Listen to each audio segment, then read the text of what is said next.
Let's begin with prayer, everyone. आइए Let's pray. अपना हिसाब से सेवा करते हैं। Our Father, we thank you for another day that you added into our lives. बदलता आपको धन्यवाद करते हैं हमारे जीवन जो दिया। Father, we thank you for your grace. We thank you for your provision. और प्रभु जी आपने रखे हैं आपका धन्यवाद करते हैं।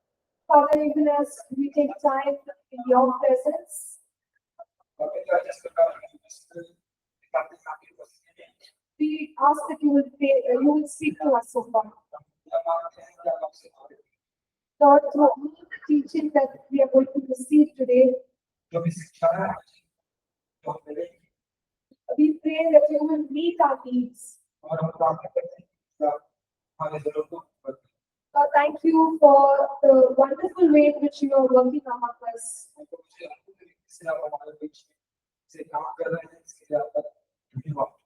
We give you praise, we give you all the glory. और प्रभु जी आपको हर स्तुति प्रेम पाते In Jesus' name we pray. इसके नाम से प्रार्थना Amen. करें। Let's go to chapter 6. आइए हम 6 अध्याय में चलते हैं। We look at a pattern for personal prayer. तो हम लोग को भी देखेंगे कि किस प्रकार हम व्यक्तिगत प्रार्थना का समय निभा सकते हैं। So when it comes to our personal prayer, we can look at the prayer that Jesus taught in Matthew chapter 6. और हम जो व्यक्तिगत प्रार्थना है उसके बारे में कह सकते हैं तो यीशु ने हमें दिखाया मत्ती के अध्याय 6 At the time when the disciples asked Jesus to teach them how to pray, और उस समय में जब चेलों ने यीशु से पूछा या कहा कि सिखाइए कि प्रार्थना कैसे करते हैं Jesus gave them a pattern. तो यीशु मसीह ने उनको एक तरीका दिया प्रणाली दिया And he told them, pray like this. और उनको कहा कि आप इस तरीके से प्रार्थना करें। Our Father in heaven, हे हमारे पिता hallowed be thy name. तू जो स्वर्ग में है Your kingdom come. तेरा राज्य आए Your will be done तेरी इच्छा पूरी हो जाए on earth as it is in heaven. इस पृथ्वी पर जैसा कि जिस प्रकार स्वर्ग में है। Give us this day our daily bread हमारा दिन भर की रोटी आज हमें दे and forgive us our debts और जितने भी हमारे अपराध हैं उसको क्षमा कर as we forgive our debtors. और जो हमारे अपराधी हैं उनको हम क्षमा करते हैं। And lead us not into temptation, हमें परीक्षा में ना ला but deliver us from evil. परंतु बुराई से बचा For yours is the kingdom क्योंकि राज्य and the power और महिमा and the glory राज पराक्रम और महिमा forever. सदा तेरी है। Amen. आमीन।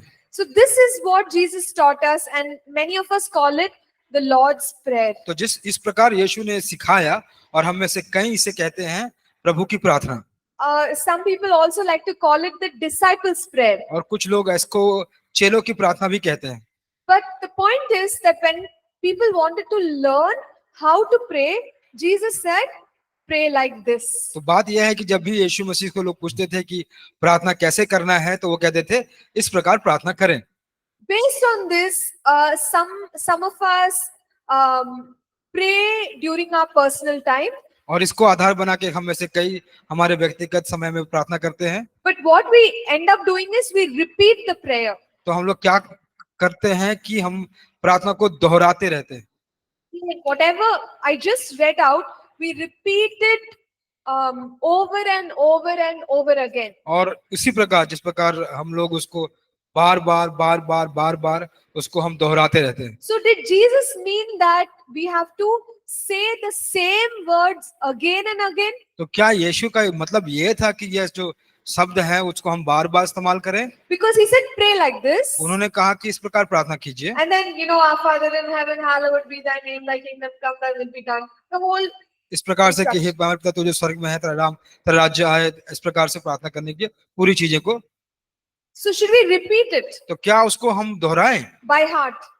अब हमारे दिल से उसको रट लें क्या? So is that the right way of praying the prayer? तो क्या यह सही तरीका है प्रार्थना करने की? What do you all feel about that? तो आप क्या सोचते हैं इसके बारे में?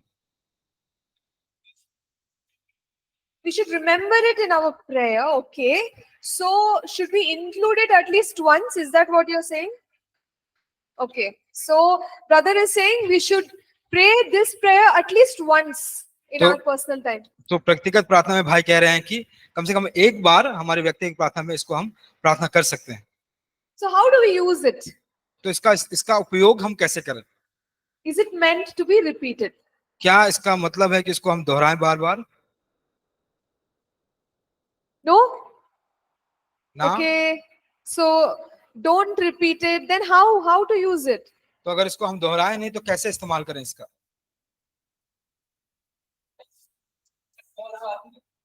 Source? Okay.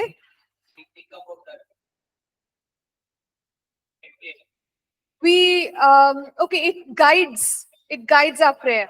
Okay, fine. भाई ने कहा You can कि प्रार्थना understand. का स्रोत मतलब ये हमारे प्रार्थना का मार्गदर्शन करता है। Any other कोई- answers? हाँ. कोई और उत्तर?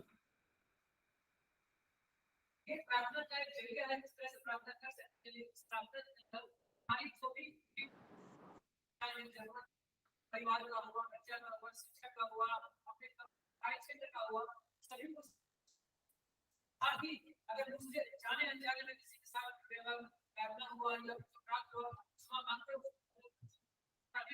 Okay, so brother is saying that this provides a pattern and everything we are going through fits into it.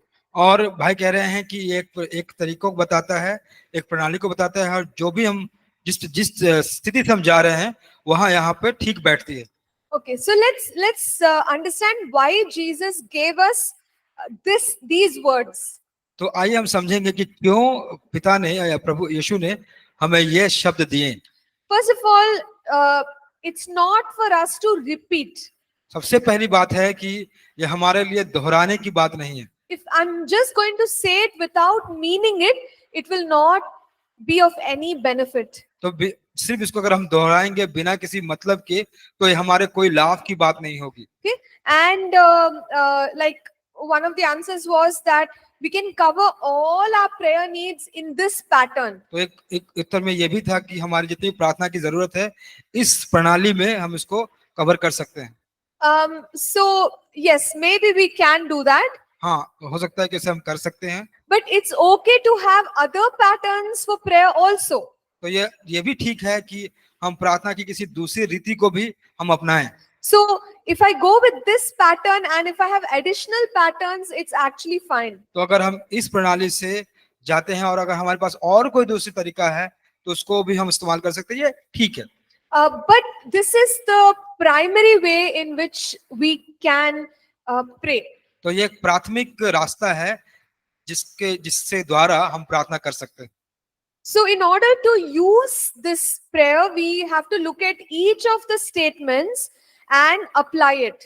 तो इस प्रार्थना को इस्तेमाल करने के लिए जो भी बातें उसमें एक एक करके जो लिखी गई है उसको इस्तेमाल करके हम प्रार्थना कर सकते हैं।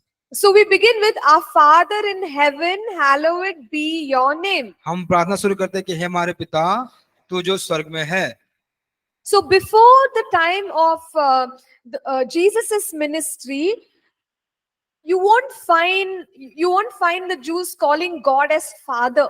तो यीशु मसीह के सेवकाई से पहले आपको यहाँ कभी भी नहीं मिलेगा कि यहूदी पिता को या प्रभु परमेश्वर को पिता करके पुकारते थे। So that was not common. तो ये एक सामान्य बात नहीं थी उस समय। While they understood that God is their father, but in terms of their relationship with God, nobody comfortably called God as father. वे जान गए थे कि परमेश्वर तो पिता के स्वरूप है, लेकिन उसको बहुत आराम से एक संबंध के रूप में पिता पिता नहीं पुकारते थे वो लोग। So Jesus was the one who, always started calling God as father. तो यीशु ही थे जो हमेशा पिता को परमेश्वर को पिता कह के पुकारते थे। So he begins the prayer from the place of relationship with God. तो वह इस प्रार्थना को उस समय वहां से शुरुआत करते हैं जहां पे एक संबंध शुरू होता है। He understands that, he teaches us that when we are asking God for something, we must also know that He is our heavenly Father. तो वह यह बताना चाहते थे कि अगर हम परमेश्वर से किसी बात को मांगते हैं तो हमको यह भी जानना बहुत जरूरी है कि वो हमारे स्वर्गीय पिता हैं। Okay, so he's not a distant master, यह कोई बहुत दूर का रहने वाला स्वामी नहीं है, but he looks at us as a child, तो वो हमें देखते हैं एक बच्चे के रूप में, and he loves us as a father. और वो हमें एक पिता के स्वरूप में प्यार करते हैं। So that is the beginning of prayer. तो वहां से प्रार्थना की शुरुआत होती है, Because when we understand that, we can approach God boldly. और जब हम इस बात को अगर हम समझ लेते हैं तो परमेश्वर को बड़े हिवाए के साथ उसके पास जा सकते हैं। So you see, that becomes the foundation for powerful prayer. तो वह एक बहुत सामर्थ्य भरी प्रार्थना का एक नींव बन जाता है। You start out as our Father in heaven. तो आप शुरुआत ऐसे करते हैं, कहते हैं कि हे हमारे पिता जो स्वर्ग में है।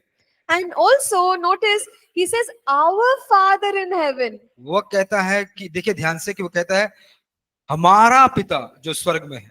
So then it also shows us that, there are many others that are also loved by our Heavenly Father. तो ये भी दिखाता है कि बहुत और भी है जो हमारे पिता के द्वारा प्रेम किए जाते हैं। So it makes it easier for us to respect the relationships that God has given us. तो ये हमारे लिए बहुत आसान हो जाता है कि हम उन संबंधों का आदर सम्मान करें जिसको परमेश्वर ने हमें सौंपा है। Okay, so can you see, it's just in a few words, there is so much meaning. तो आप देख रहे हैं ना कि यहाँ पे कुछ शब्दों में ही बहुत सारे अर्थ छुपे हुए हैं। So we are approaching God with that attitude and mindset. तो हम उस मनोवस्था से, हम उस आचरण से परमेश्वर के सम्मुख जाते हैं। No, our Father in heaven. हम कहते हैं हमारे पिता जो स्वर्ग में है। So the Father, we also recognize he is in heaven. तो जो पिता है वो इससे भी पहचान होती है कि वह स्वर्ग में है, And he rules and reigns in heaven. और वह स्वर्ग में शासन करता है, राज्य करता है, So nothing is outside his control. और उसके नियंत्रण से कुछ भी चीज बाहर नहीं है। So when we pray to the Father, he's all powerful, almighty. तो जब हम पिता से प्रार्थना करते हैं तो बहुत समर्थशाली है वो बहुत पराक्रमी है।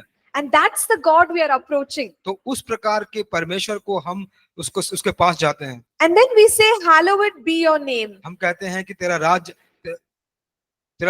राज्य आए, Hallowed be your name. तेरा राज्य आए।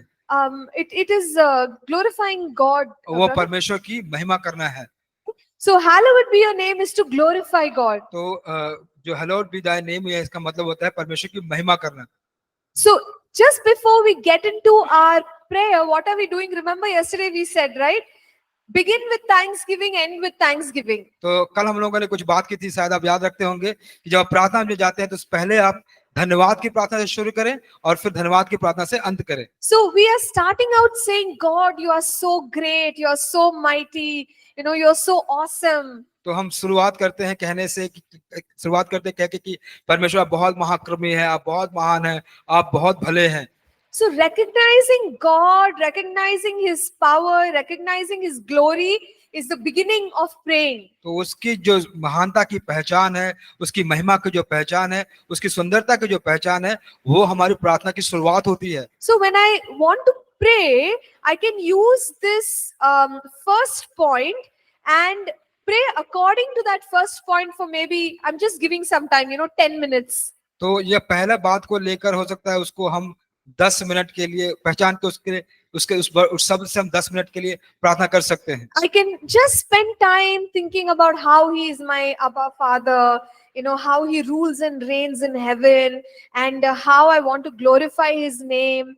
Just go ahead with praying that point through. जी, तो इन बातों को लेके कितना महान मेरा परमेश्वर है, कितना महान, कितना अद्भुत है मेरा अब्बा पिता, उस बात को लेके, उस बात को मनन करते हुए आप 10 मिनट तक प्रार्थना कर सकते हैं। So I'm not just saying the line without any heart connection. तो हम इस बात को किसी दिल के जुड़ाव से नहीं कह रहे हैं, but I am believing it and therefore, elaborately spending time on that one line. तो हम उसको स्वेच्छा से उसको बड़ा करके उस लाइन को बड़ा करके उसको सोच के उसका मनन करके हम प्रार्थना कर रहे हैं। Let's look at the second line. आइए दूसरे लाइन में जाएंगे। Jesus said, pray that your kingdom come, your will be done on earth as it is in heaven. तो यीशु ने सिखाया कि तेरा राज्य आए और तेरी इच्छा पूरी हो जैसे कि स्वर्ग में पूरी होती है। So yesterday we said that heaven is a very joyful तो place. कल हम लोगों ने कहा था कि स्वर्ग में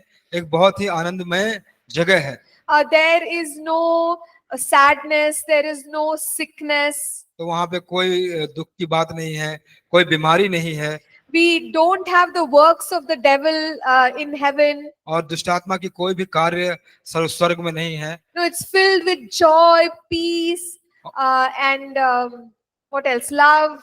जी, और वह आनंद से, प्रेम से और शांति से भरा है। And God rules and reigns in heaven. और परमेश्वर स्वर्ग में शासन करता है और राज्य करता है। So when I say your kingdom come, तो जब हम on कहते earth, हैं कि तुम्हारा राज्य पृथ्वी पर आए, the way it is in heaven, जिस प्रकार की वह स्वर्ग में है, we are saying, God, whatever is happening in heaven, let it happen here. तो हम ये कह रहे हैं कि पिता जो कुछ स्वर्ग में हो रहा है उसे यहाँ भी होने दें।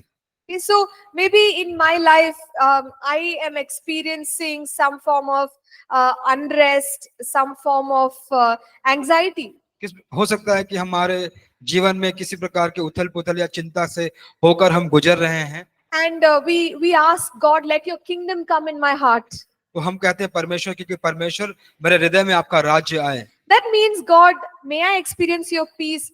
May I experience your love? May I experience your joy? तो इसका मतलब होता है कि परमेश्वर, क्या मैं आपकी शांति का अनुभव कर सकता हूँ? क्या मैं आपके आनंद का अनुभव कर सकता हूँ? क्या आपके प्रेम का अनुभव कर सकता हूँ? So let your kingdom come in my heart. तो इसका मतलब कि आपका राज्य मेरे हृदय में आए। In the same way, I can start asking for God's kingdom to come in so many different areas. तो उसी प्रकार हम परमेश्वर के राज्य को किसी बहुत सारे अन्य क्षेत्रों में आने के लिए कह सकते हैं। We can say, God, let your kingdom come in my family. तो आप कह सकते हैं कि परमेश्वर आपका राज्य मेरे परिवार में आ जाए। Maybe we are going through difficulty in finances at Yes. home. हो सकता है कि पैसे कौड़ी को लेके हम अपने परिवार में किसी प्रकार की समस्याओं से होकर जा रहे हैं। Is there any lack in heaven?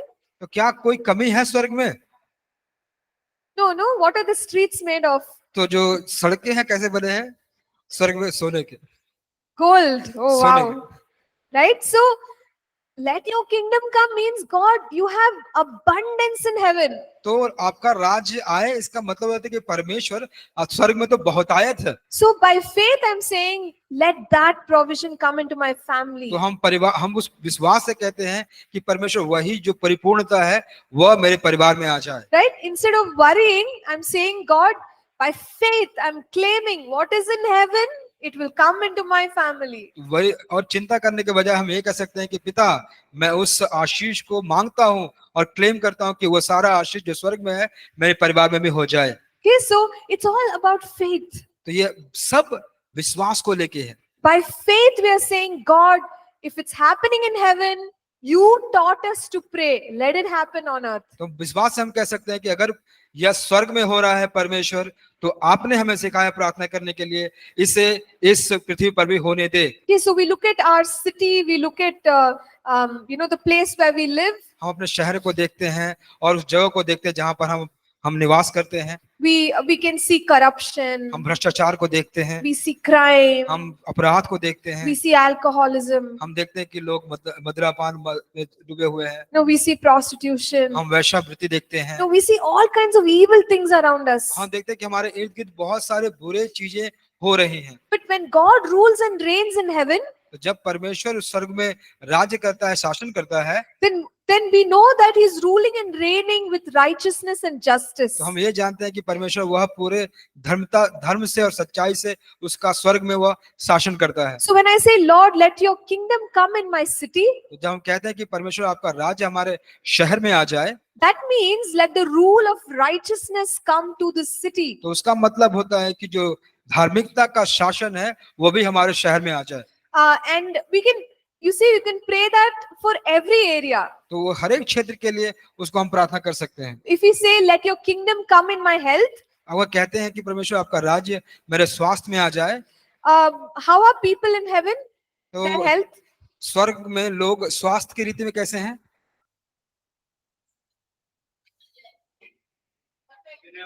perfect. वो एकदम सिद्ध है, They never get sick. वो कभी बीमारी नहीं पड़ता। Okay, and in fact, they look young and they look smart and they look so fit. बात यह है कि वो काफी जवान दिखते हैं, काफी आकर्षित दिखते हैं वो लोग। Okay, because nothing evil can affect them in heaven. तो कोई भी बुरा चीज उसको प्रभाव नहीं कर सकता है स्वर्ग में। So I can pray for my health. तो मैं अपने स्वास्थ्य के लिए प्रार्थना कर सकता हूँ। Lord, you said to ask on earth as it is in heaven. आप कहें कि परमेश्वर आपने कहा है मांगो कि जो स्वर्ग में है वो पृथ्वी पर भी हो जाए। I declare that over my health. तो वह उसकी घोषणा मैं अपने स्वास्थ्य के ऊपर करता हूँ। So you see, just that one line you can pray for 1 hour. और देखिए एक लाइन से, उस एक लाइन से आप 1 घंटे के लिए प्रार्थना कर सकते हैं। As you understand what it means. तो जब आप समझेंगे कि उसका मतलब क्या है सही मायने में, No, you can pray for your work life अपने कार्य जीवन के लिए आप प्रार्थना कर सकते हैं, because there is wisdom in heaven, क्योंकि स्वर्ग में बुद्धि है understanding, और समझ है strength. और ताकत है। You say, God, put it into my work life. तो आप कहें परमेश्वर की मेरे कार्य जीवन में भी वो सारे ताकत को, सामर्थ को आप मुझे दीजिए। You pray for your team members. आपके साथ जो आपके सहयोगी हैं, There's unity in heaven. तो स्वर्ग में जैसे एकता है, In the same way, put unity, Lord, in my team. तो आप कहें कि मेरे दल में भी वो एकता लेकर आ जाइए। We can pray for our ministry, हमारे सेवकाई के लिए हम प्रार्थना कर सकते for हैं, the local church, हमारे स्थानीय कलीसिया के लिए प्रार्थना for कर the सकते हैं, nation, हमारे राष्ट्र के लिए and प्रार्थना say, कर सकते हैं। God, let your kingdom come, let your kingdom come, let your kingdom come. हम कह सकते हैं कि परमेश्वर आपका राज्य आए,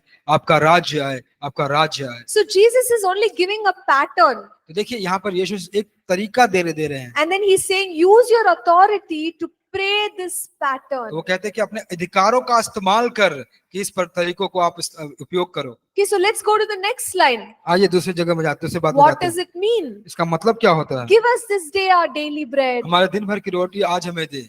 So sometimes we speak like we are very spiritual. कभी कभी हम लोग ऐसे बात करते हैं जैसे कि हम बहुत आत्मिक हैं। I don't need anything. मुझे अब कुछ भी नहीं चाहिए, I can just serve the Lord. मैं परमेश्वर की ऐसे ही सेवा कर सकता I हूँ। don't need any money. हमें कुछ पैसे नहीं I चाहिए, don't need any food. हमें कोई भोजन नहीं चाहिए, I don't need any clothes. मुझे कोई कपड़े नहीं चाहिए, I'm fine. Whatever I have, I just keep going. मैं ठीक हूँ, जो भी मेरे पास है मैं उसके साथ चलता रहूंगा। It may come from a heart of humility, हो सकता है कि ये नम्रता से ये बात आ सकती हो आपके but the pass. reality is we all need some things for our daily lives. तो जो वास्तविकता ये है कि हम सबको कुछ चीजों की आवश्यकता है हमारे रोजमर्रा के जीवन के लिए। And Jesus says, look, you have needs every day. और यीशु कहते हैं कि देखो तुम्हारी जो जरूरत है रोज की है। And God is not going to get angry with you if you say, God, Abba Father, I have a need today. आप परमेश्वर आपसे नाराज नहीं होंगे, आप कहेंगे कि पिता अब्बा आज मेरा एक जरूरत है। Okay, so daily bread, हमारे रोज की रोटी, daily requirements. हमारे रोज की जरूरतें, They can be specific needs in our natural life. हमारे स्वाभाविक जीवन में कुछ विशिष्ट जरूरतें हो सकती हैं, They can be needs even in our spiritual life. और हमारे आत्मिक जीवन में भी कुछ जरूरतें हो सकती हैं। Daily bread can also refer to the food, spiritual food. और जो हमारा रोज की रोटी यह एक आत्मिक भोजन के बारे में भी माना जा सकता है। So when we desire and we ask God, तो जब हम इच्छा रखते हैं और परमेश्वर से जब हम मांगते हैं, God releases provision. तो परमेश्वर फिर हमें वो देता है। There's nothing wrong about asking God for the things that we need. और ये इसमें कोई गलत बात नहीं है कि जो भी आपकी जरूरत है वो आप परमेश्वर से मांगे। We are praying and saying, God, I want to study this course. आप प्रार्थना कर रहे हैं कि पिता मैं इस कोर्स को पढ़ना चाहता हूँ, I want to study, get this degree. और मैं अध्ययन करना चाहता हूँ, इस डिग्री को प्राप्त करना Give चाहता me हूँ, a good place of influence. और प्रभु जी एक ऐसा प्रभाव का जगह मुझे दीजिए। I want to be a blessing. मैं एक आशीष बनना चाहता I हूँ, want to be a blessing to my family. मैं अपने परिवार का आशीष बनना चाहता I हूँ, want to be a blessing to my church. मैं अपने कलीसिया के लिए आशीष बनना चाहता हूँ, Right? I want to be a blessing to my city. मैं अपने शहर के लिए आशीष बनना चाहता हूँ। Very, very good prayer. अच्छी प्रार्थना है, God is happy when we ask like that. और परमेश्वर खुश होते हैं जब हम ऐसे मांगते हैं। And we may worry, where is the money going to come from? हम हो सकता है कि चिंता कर सकते हैं कि अरे ये पैसा कहाँ से आएगा, How will I do this course? मैं इस कोर्स को कैसे करूंगा, How will I get this degree? और इस डिग्री को मैं कैसे प्राप्त करूंगा। Put all those questions to God. वो सारे प्रश्नों को परमेश्वर के पास ले जाएं। make it a prayer. उसको एक प्रार्थना And बनाइए। you say, God, आप कहें परमेश्वर give us this day our daily bread. जी आज के दिन मेरी ये रोटी मुझे दे, Meet my needs, O God. और जो भी जरूरत है उसको मिलिए परमेश्वर। I want to serve you. मैं आपकी सेवा करना चाहता हूँ, You will make it possible. वो आप संभव बनाएंगे You परमेश्वर। know, the help that I need will come from heaven. और जो सहायता मुझे जरूरत है वो स्वर्ग से आएगी। You will make me a blessing. आप मुझे एक आशीष बनाएंगे। Amen. आमीन। So trust God तो इसलिए परमेश्वर पर भरोसा रखिए and say, God, you will meet my needs. और कहें कि परमेश्वर आप ही मेरी जरूरतों को पूरा करेंगे। So just on the basis of this one line, we can take some time, 10-15 minutes, just pray, meet my needs, God, I believe you. तो इस प्रार्थना इस लाइन को लेके आप 10-15 तक प्रार्थना कर सकते परमेश्वर की क्या जरूरत है आपकी, मेरी जरूरत क्या है, आप इस प्रकार प्रार्थना कर सकते हैं। And then the next line says, forgive us our sins तो जो दूसरा जो लाइन है वो कहता है कि मेरे अपराधों को क्षमा कर, as we forgive those who sin against us. जैसा कि हम लोगों ने जो हमारे ऊपर अपराध किया है उनको क्षमा किया है। Right relationships are important. जो सही संबंध होते हैं वो बहुत जरूरी होते हैं। So as much as we want to have a right relationship with God, we should have a right relationship with people. तो हम जैसा कि हम चाहते हैं कि मेरे परमेश्वर के साथ एक अच्छा संबंध बने, तो हमें लोगों के साथ भी अच्छा संबंध बना कर रखना जरूरी है। We want God to forgive us, हम चाहते हैं कि परमेश्वर हमें क्षमा करे, but God wants us to forgive others. तो परमेश्वर चाहते हैं कि हम दूसरों को क्षमा करें। So we can check our hearts and say that, God, is there anyone whom I have not forgiven? तो हम अपने हृदय को जांच कर सकते हैं और कह सकते हैं कि परमेश्वर क्या कोई है जिसको हम लोगों ने माफ नहीं किया अभी तक। In English, I heard a quotation, तो a मैंने quote, अंग्रेजी में कुछ टिप्पणी को पढ़ा था that when we have unforgiveness in our hearts, कि अगर हमारे हृदय में वह क्षमा ना करने वाली बात होती है, we hold the person a prisoner. तो उस व्यक्ति को हम एक कैदी बना कर रखते हैं। We hold a person as a prisoner, उस व्यक्ति को हम एक कैदी की तरह बना कर रखते हैं, but that prisoner is you. तो वह जो कैदी है वो आप है।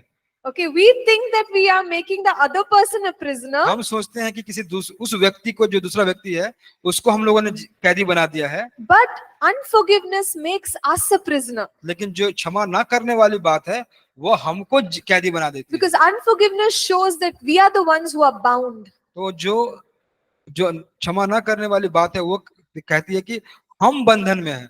Okay?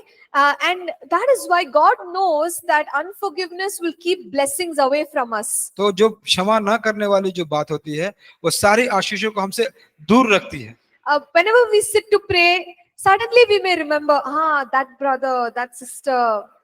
तो जब भी आप प्रार्थना करने के लिए बैठेंगे तो आपको याद आएगा, अरे हाँ वो भाई, वो बहन। Immediately say, God, I forgive. तो तुरंत आप कहिए कि परमेश्वर मैं क्षमा करता हूँ, I release forgiveness. मैं क्षमा को घोषणा करता हूँ। And then continue with the prayer. फिर जाके आप प्रार्थना करना शुरू कीजिए। So forgiveness and forgiving others is very important. तो क्षमा करना और दूसरों को क्षमा करना यह बहुत ही महत्वपूर्ण बातें हैं। The next line says, lead us not into temptation, और दूसरा जो लाइन है वो दूसरा कहता है कि हमें परीक्षा में ना ला, but deliver us from evil. परंतु बुराई से बचा।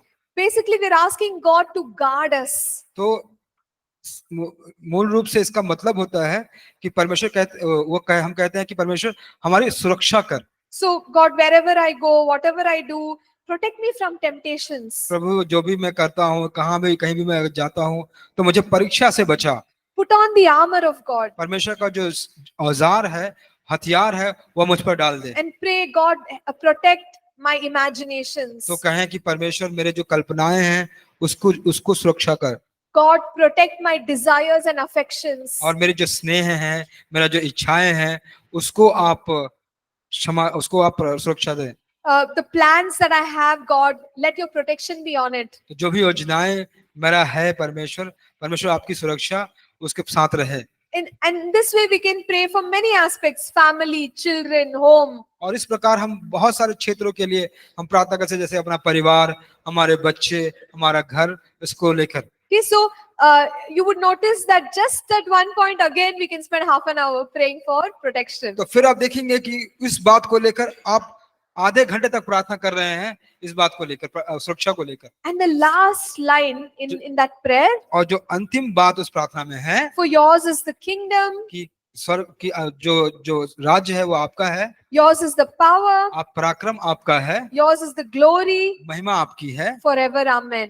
और हमेशा हमेशा के लिए आमीन। So it's time of worshiping God. अब ये समय है परमेश्वर की आराधना करने की। We can take time to just minister to the Lord, pour out our worship and love upon God. हम परमेश्वर को सेवकाई करते हैं, अपना जो आराधना है, अपना जो प्रेम है, उसको हम परमेश्वर के सामने अपनी आराधना को उड़ेल देते हैं। Okay, so taking many minutes to pray and say, God, I glorify your name, or even sing. That's also a part of prayer. तो आप बहुत मिनट को ले सकते हैं और आप ये कह सकते हैं और परमेश्वर को आप गीत भी गा सकते हैं और वो भी एक प्रार्थना का भाग है। Okay, so I want to encourage us to apply this pattern. तो मैं आप सबको प्रेरणा देना चाहती हूँ कि आप इन सब तरीकों को, प्रणाली को आप लागू करें अपने जीवन में। If you are the kind who gets distracted, take a notebook, write the अगर lines. अगर आप किस प्रकार के व्यक्ति हैं जो आपका ध्यान ज्यादा भटक जाता है, तो एक कॉपी लेके, नोटबुक लेके आप उसको लिखिए And under each line, you write down what you're going to pray for. और एक एक लाइन में आप लिखें कि किस किस बातों के लिए आप प्रार्थना करने जा रहे हैं And look at the book and pray. और उस किताब को देखकर, उस नोट को देखकर आप प्रार्थना करें। Cover everything which is in your heart through this pattern. और जो भी आपके हृदय में है उस सब को इस प्रणाली में आकर आप उसको सारी बातों को कवर करें और प्रार्थना करें। So this is a basic pattern that Jesus taught us. तो यह बहुत ही मूल प्रणाली या तरीका है जिसको प्रभु यीशु ने हमें सिखाया। But I told us that we can also apply other prayers from scripture and it's not wrong. और मैंने ये भी कहा कि हम अलग तरीकों का भी इस्तेमाल कर सकते हैं जो वचन में है और वो भी गलत नहीं है। Okay, so I hope that it will be helpful in our prayer time. और मैं आशा करता हूँ कि ये जो बातें हमने कही आपके प्रार्थना के समय के लिए बहुत मददगार साबित होगी। So in case you don't have any questions, we can move on to the next lesson. अगर आपके पास कोई प्रश्न नहीं है तो हम अगले भाग में जा सकते हैं। Yes, brother.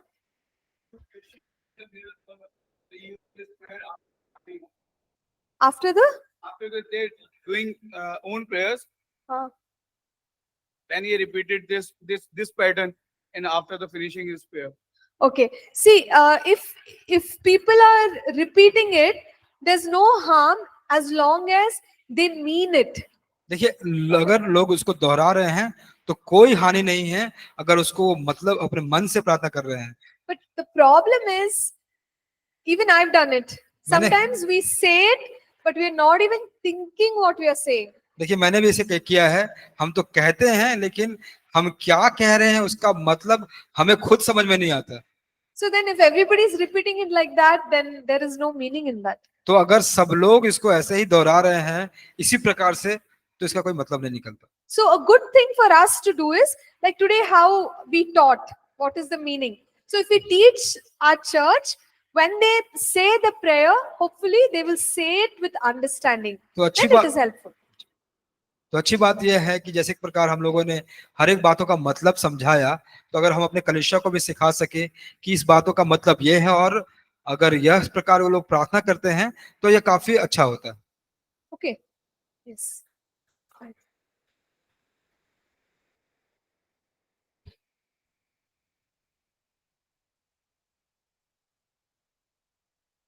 All right. Yeah. ठीक है। Any- कुछ प्रश्न है? कोई प्रश्न है?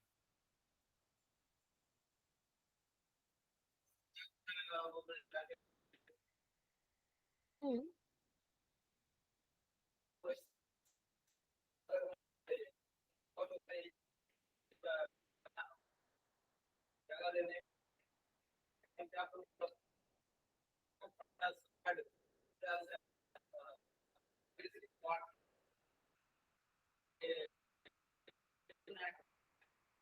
I didn't understand. एक बार फिर से बोलो। Oh, Testimony. testament. Oh, okay, okay. Fine. Yeah. Okay, brother. Pachas, We'll pachas. just.